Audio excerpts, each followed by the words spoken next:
Ujambo msikilizaji wa Radio Sauti FM, karibu katika kipindi chetu ambapo siku ya leo tunakwenda kugusia mazingira, ambapo tutakwenda kujikita zaidi katika athari za uchafuzi wa mazingira katika maeneo mbalimbali. Jina langu ni Gresham Lucas, ungana nami kuanzia muda huu, usibanduke.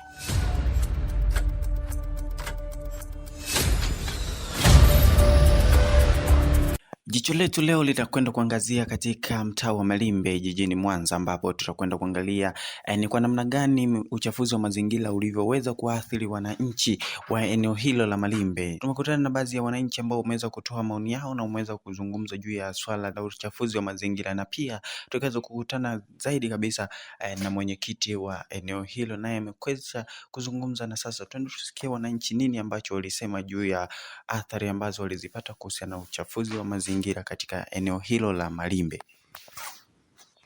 Kwa majina naitwa Margaret Laurent, ni mkazi wa mtaa wa Malimbe. Binafsi kwangu mimi uchafuzi wa mazingira umeathiri kwa kiasi kikubwa sana. Kwa sababu watu hutupa takataka sehemu ambazo hazitakiwi, yani wanatupa takataka ovyo, hawajui sehemu ni wapi pa kutupa pazuri, ni wapi pa kuacha. Yani na hawajui kwamba hizo taka zinaweza kuleta mambo mengi sana, ikiwemo milipuko ya magonjwa, harufu mbaya. Tuna watoto kwenye jamii, wakipita mtaa huu, wanapita tu wanashika taka. Mwisho wa siku ndo wakifika nyumbani hata hajui anakula chochote kile, anaweka tu mdomoni kitu chochote kile. Mwisho wa siku ndo unatokea mlipuko wa magonjwa kama kuhara.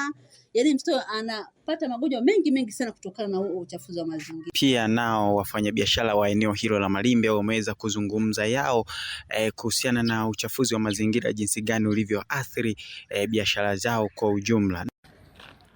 Kwa majina mimi naitwa Suleimani Abdulrazaki, ni mfanyabiashara katika huu mtaa wa Malimbe. Na kwa upande wangu sisi kama wafanyabiashara, ni kweli tumekuwa tukifanya uchafuzi wa mazingira kwa namna moja ama nyingine. Ukiangalia hapa tumekuwa tukichukua takataka na tukizitupa kwenye maeneo mbalimbali. Kama ukipita kwenye maeneo kama huko chini, tumetupa kama kuna maganda ya viazi na takataka nyingine hizo.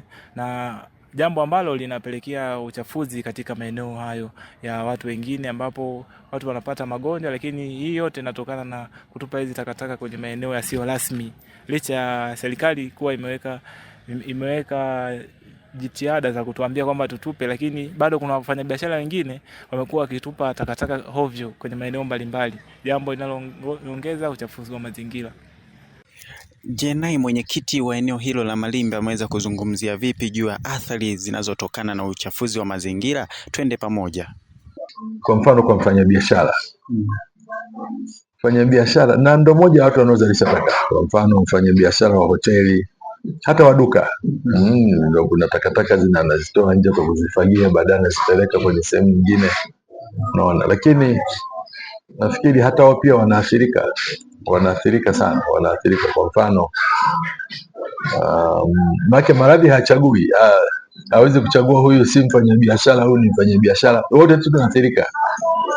Wala hawezi kusema kwamba ni mwenyekiti acha mimi nisimuuguze, wote tunaathirika. Sasa mfanyabiashara kishafikia kwenye hatua hiyo, maana hata uchumi wako unafanya nini?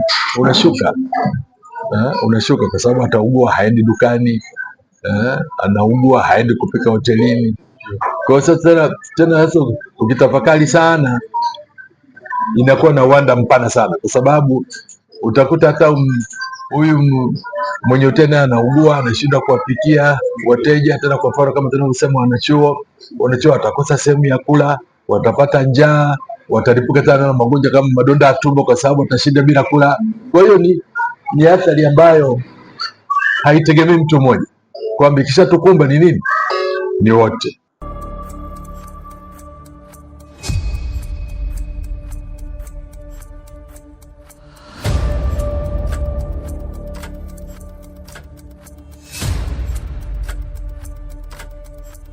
Kutokana na athari ambazo zimeweza kuwapata wananchi wa eneo hilo la Malimbe juu ya uchafuzi wa mazingira, sasa wameweza kutoa maoni yao na ushauri juu ya swala zima la utunzaji wa mazingira katika eneo hilo. Binafsi mimi nawashauri wao makini tu sana kwenye utupaji wao wa taka. Wao wanaangalia ni sehemu gani ambayo inafaa kutupa taka. Yaani wajali afya zao, kwa sababu kutupa taka ovyo pia inaathiri, yani tawasi tu tawao, sio mimi binafsi tu peke yangu. Kwa hiyo tu yani nawashauri na mimi nikiwemo kwamba tuwe tunafuata zile sheria za sehemu gani ya kutupa taka. Kuna madampo, Kwani kuna sehemu zimeshaelekezwa kabisa na serikali wapi mtupe, au kuna hata mtaani kuna wale wanaopita wanakusanya taka. Kuna ile mtu anaweka hata kwenye kimfuko, unaweka tu sehemu nzuri, mtu yule akipita unampatia anatupa. Kwa hiyo mimi nawashauri wanamtaa wenzangu au wanajamii wenzangu wahakikishe tu kufuata tu sheria hizo zinazotakiwa, wapi taka ziwekwe, ili kuepusha huu mlipuko wa magonjwa mengi yanayotokana na hizo athari za uchafu. Kufanya nini? Kuchomwa. Mimi ndio ujumbe wangu nawapenda, lakini pia niseme tu kwamba hata tunapokubaliana kwamba tuchange kiasi fulani kwa ajili ya uondoaji wa taka, basi wananchi wawe na nini, na mwitikio wa kutosha, ili wazabuni waendelee kufanya nini, kuzoa taka zinazopatikana katika mitaa yetu. Msikilizaji wa Radio Sauti FM, tunashukuru kwa kuwa pamoja nasi katika makala hii ya siku ya leo tuliyoiandaa hapa Mjengoni. Jina langu ni Gretchen Lucas, endelea kusikiliza kwa vipindi vingine vinavyokuja.